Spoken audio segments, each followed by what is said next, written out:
ये यूजुअली ज़्यादा बच्चों में वहाँ पर देखा गया है। इससे basically it is a viral infection. इससे उसी तरह से गला ख़राब होता है, जुकाम होता है और नाक बहता है, गले में दर्द होता है, बुखार होता है, हेडेक होता है। लेकिन जिन लोगों की इम्यूनिटी कम है या जिन बच्चों में इम्यूनिटी कम है, उसमें कई बार निमोनिया बनने का खतरा भी हो जाता है। बट H9 और N2 सीरोटाइप की यदि हम बात करते हैं, उसकी रिपोर्टिंग अभी इंडिया में कहीं पे मैंने नहीं पढ़ी, तो चांसेस ये है कि वो सीरोटाइप हमारे यहाँ नहीं है। चीन 'ਚ ਅੱਜਕੱਲ ਇੱਕ ਭੇਦ ਭਰੀ ਬਿਮਾਰੀ ਫੈਲੀ ਹੋਈ ਹੈ, ਜਿਸ ਦੀ ਚਪੇਟ 'ਚ ਛੋਟੇ ਬੱਚੇ ਆ ਰਹੇ ਨੇ। ਤੁਹਾਨੂੰ ਵਿਸਥਾਰ ਨਾਲ ਦੱਸਦੇ ਹਾਂ ਕਿ ਆਖਿਰ ਚੀਨ ਵਾਲੇ ਵਾਇਰਸ ਦੇ ਕੀ ਲੱਛਣ ਨੇ ਅਤੇ ਜੋ ਭਾਰਤ ਦੇ ਵਿੱਚ ਬਿਮਾਰੀ ਫੈਲੀ ਹੋਈ ਹੈ ਉਹ ਚੀਨ ਨਾਲੋਂ ਕਿਵੇਂ ਵੱਖਰੀ ਹੈ। एक टाइप है एक्चुअली इन्फ्लुएंजा, हर बार हर सीजन में सर्दियों के टाइम पे आता है और इवन कई बार गर्मियों में भी आता है। ये अपनी सीरोटाइप्स बदलता रहता है। H9N2 इस टाइम पे चाइना में रिपोर्ट काफ़ी किया जा रहा है, मीडिया में भी काफ़ी हाईलाइटेड है और ये यूजुअली ज़्यादा बच्चों में वहाँ पर देखा गया है। इससे basically it is a viral infection. इससे उसी तरह से गला ख़राब होता है, जुकाम होता है और नाक बहता है, गले में दर्द होता है, बुखार होता है, हेडेक होता है। बेसिकली ये अपर रेस्पिरेटरी ट्रैक्ट की इन्फेक्शन ही है। लेकिन जिन लोगों की इम्यूनिटी कम है या जिन बच्चों में इम्यूनिटी कम है, उसमें कई बार निमोनिया बनने का खतरा भी हो जाता है। इस सीरोटाइप की इन्फ्लुएंजा की बात करें तो इसके अंदर इसका थोड़ा सा ज़्यादा प्रेडिक्शंस बच्चों में ज़्यादा देखा गया है चाइना में। और उसका एक रीज़न शायद ये भी है कि पिछले 2-3 साल से जैसे कोविड वायरस प्रिडोमिनेंट था सोसाइटी में और बाकी के वायरस सबड्यूड हो गए थे, यानी कि उनका जैसा प्रिविलेंस कंपैरेटिवली कम था।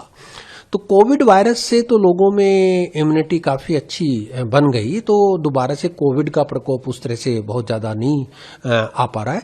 लेकिन इन्फ्लुएंजा स्पेशली जो वर्जिन टाइप बच्चे हैं, यानी कि जो पिछले 5-6 साल के अंदर पैदा हुए और वो लॉकडाउन में रहे या उन्होंने काफ़ी प्रिकॉशंस लिया, तो उनको वो जो बच्चा है जो उस वायरस के लिए वर्जिन है, तो वो वायरस उसमें इम्यूनिटी नहीं बना पाया था, इसलिए शायद चाइना में निमोनिया के केसेस थोड़े से ज़्यादा हो गए हैं। ਹੁਣ ਸਵਾਲ ਇਹ ਉੱਠਦਾ ਹੈ ਕਿ ਭਾਰਤ ਦੇ ਨਾਲ ਲੱਗਦਾ ਹੈ ਚੀਨ, ਤੇ ਜੇਕਰ ਉੱਥੇ ਖਤਰਨਾਕ ਨਿਮੋਨੀਆ ਦੀ ਬਿਮਾਰੀ ਤੇਜ਼ੀ ਨਾਲ ਫੈਲ ਰਹੀ ਹੈ ਤਾਂ ਕੀ ਇਸ ਦਾ ਭਾਰਤ ਤੇ ਅਸਰ ਹੋਵੇਗਾ। ਤਾਂ ਡਾਕਟਰ ਦੱਸ ਰਹੇ ਨੇ ਕਿ ਆਖਿਰ ਭਾਰਤ 'ਚ ਇਸ ਵਾਇਰਸ ਦੇ ਫੈਲਣ ਦੇ ਕਿੰਨੇ ਚਾਂਸ ਨੇ।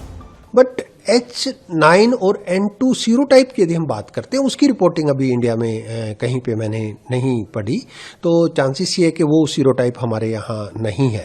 उस सीरोटाइप में और दूसरे रूटीन फ्लू में ये डिफरेंस जरूर रहेगा कि उसके अंदर कॉम्प्लिकेशंस ज़्यादा हैं और उसका प्रेडिक्शन ज़्यादा छोटे बच्चों में ज़्यादा देखा गया है। देखिए, मिनिस्ट्री ऑफ हेल्थ ने भी इसमें थोड़ा सा SOPs जारी कर दीजिए हैं, क्योंकि अलर्ट रहना तो काफ़ी इम्पॉर्टेंट बात है। प्रिवेंटिव मेजर्स यदि हम टाइमली ले लें तो हम अपने आप को बचाव ज़्यादा कर सकते हैं। फिर भी मुझे ऐसे अपने आप में मेरा जो अनुभव कहता है कि शायद हमें कोई ऐसी मेजर कोई कॉम्प्लिकेशंस यहाँ झेलने को नहीं मिलेगी, क्योंकि हम जो बच्चे हम लोगों के कंट्री में है वो कंपैरेटिवली गरीब पॉपुलेशन ज़्यादा होने की वजह से उनका वो रूटीन वायरस से एक्सपोजर ज़्यादा रहता है, इन्फ्लुएंजा वायरस से भी एक्सपोजर रहता है, चाहे इस सीरोटाइप के प्रति एक्सपोजर ना हो। तो उनका ओवरऑल वेरियस वायरसेस के प्रति इम्यूनिटी अच्छी होती है। यदि हमारे बच्चों की इम्यूनिटी अच्छी है तो उनमें H9N2 की कॉम्प्लिकेशंस कम होंगी और हम बहुत ज़्यादा ऐसा एक्सपेक्ट नहीं करें कि यहाँ पे आके कोई निमोनिया के एपिडेमिक्स या एडमिशंस की जरूरत पड़ेगी। ਨਿਮੋਨੀਆ ਇੱਕ ਗੰਭੀਰ ਬਿਮਾਰੀ ਹੈ ਜੋ ਫੇਫੜਿਆਂ ਦੀ ਸਿਹਤ ਨੂੰ ਕਾਫੀ ਨੁਕਸਾਨ ਪਹੁੰਚਾਉਂਦੀ ਹੈ। ਜਿਨ੍ਹਾਂ ਲੋਕਾਂ ਦਾ ਇਮਿਊਨ ਸਿਸਟਮ ਕਮਜ਼ੋਰ ਹੁੰਦਾ ਹੈ, ਫਿਰ ਚਾਹੇ ਉਹ ਬੱਚੇ ਹੋਣ, ਵੱਡੇ ਹੋਣ ਜਾਂ ਫਿਰ ਬਜ਼ੁਰਗ, ਉਹ ਆਸਾਨੀ ਨਾਲ ਇਸ ਬਿਮਾਰੀ ਦੀ ਚਪੇਟ 'ਚ ਆ ਜਾਂਦੇ ਨੇ। ਇਸ ਦੀ ਵਜ੍ਹਾ ਕਰਕੇ ਖੰਘ, ਜ਼ੁਕਾਮ, ਬੁਖਾਰ ਅਤੇ ਛਾਤੀ ਦੇ ਵਿੱਚ ਬਲਗਮ ਜੰਮਣ ਵਰਗੀ ਸਥਿਤੀ ਹੋ ਜਾਂਦੀ ਹੈ।